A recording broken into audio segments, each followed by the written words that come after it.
Kanina guys, nagpunta ako ng NTUC dito sa may center point and nakakita ako ng sale na pompre, silver pompre o yung pampano. 2 piraso for $7. So, ginawa ko, binili ko na kasi sale siya. Mahal kaya ang isa nito. So, gagawin ko dito, i-steam ko siya gamit ang oven namin.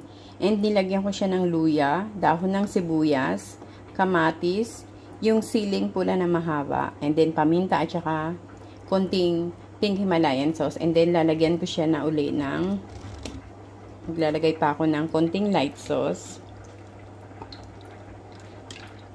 Yan. And then maglalagay ako ng sesame oil.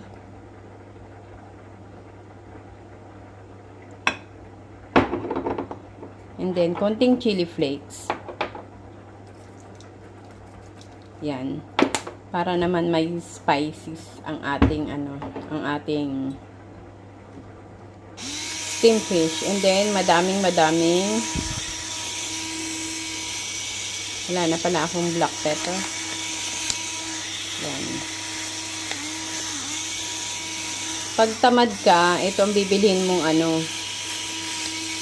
pang grated ng ng black pepper.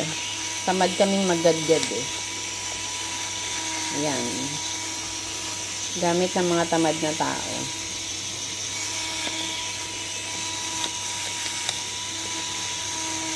Malakas lang to sa battery. Kasi battery operated siya. So, ayan ang aking pompre. Silver pompre. Then, ilalagay ko na siya sa